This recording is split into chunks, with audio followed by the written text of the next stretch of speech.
Hello friends, welcome back to ખુશીસ kitchen. આજે હું તમારી સાથે મોર્નિંગ બ્રેકફાસ્ટ માટે સુપર સોફ્ટ, ફ્લફી અને ક્રિસ્પી બાઇન્ડિંગ સાથે મેંદુ વડાની રેસીપી શેર કરીશ. તો રેસીપી સ્કીપ કર્યા વગર પૂરેપૂરી જોજો, જેથી તમે પહેલી જ વાર પણ મેંદુ વડા બનાવતા હો તો પણ પરફેક્ટ બનીને તૈયાર થશે. મેંદુ વડા બનાવવા માટે સૌપ્રથમ બેટર તૈયાર કરી લઈશું. બેટર બનાવવા માટે મેં અહીં 1 કપ અડદની ફોતરા વગરની દાળ અને 2 ટેબલસ્પૂન જેટલી ફોતરા વગરની મગની દાળનો ઉપયોગ કર્યો છે. હવે 2 થી 3 વાર ચોખ્ખા પાણીથી દાળને વોશ કર્યા બાદ 2 કપ પાણી ઉમેરી દાળને 3 થી 4 કલાક માટે પલાળી દઈશું.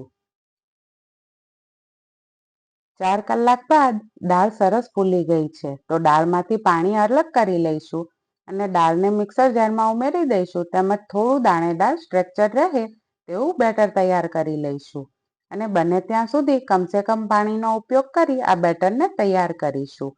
પાણી વધી જશે તો બેટર ઢીલું થઈ જશે અને મેંદુ વડાનો શેપ ખરાબ થઈ જશે. તો બેટરને આપણે કમસે કમ પાણી સાથે જ તૈયાર કરીશું.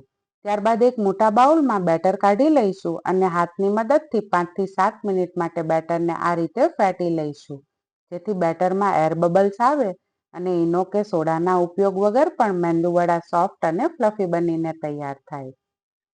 આપણું બેટર હળવું થઈ ગયું છે. હવે બેટરને પાણીમાં ઉમેરી ચેક કરી લઈએ. જો આ રીતે બેટર પાણીમાં તરતું રહે એટલે આપણું બેટર મેંદુ વડા બનાવવા માટે તૈયાર થઈ ગયું છે.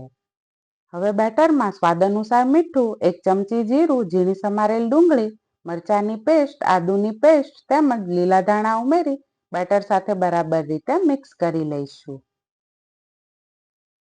બેટર બરાબર મિક્સ થઈ જાય એટલે ચા બનાવવાની ગળણી પર પાણી લગાવી તેના પર તૈયાર કરેલ બેટરને લગાવી વચ્ચેથી આંગળીના ટેરવા વડે હોલ કરી દઈશું, જેથી મેંદુ વડાનો શેપ આવી જાય.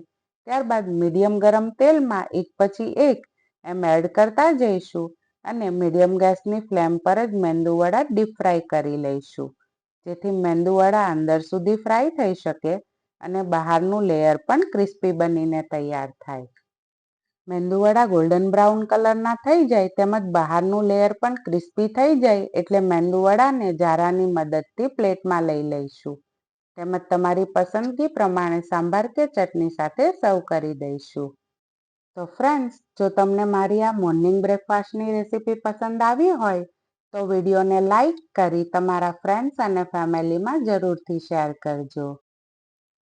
તેમજ જો તમને મારી રેસીપીઓ જોવી ગમતી હોય તો મારી ચેનલને સબસ્ક્રાઇબ કરી બાજુમાં આપેલ બેલ આઇકન પર પ્રેસ જરૂરથી કરજો, જેથી મારા આવા જ નવા વિડીયોની નોટિફિકેશન તમને મળતી રહે.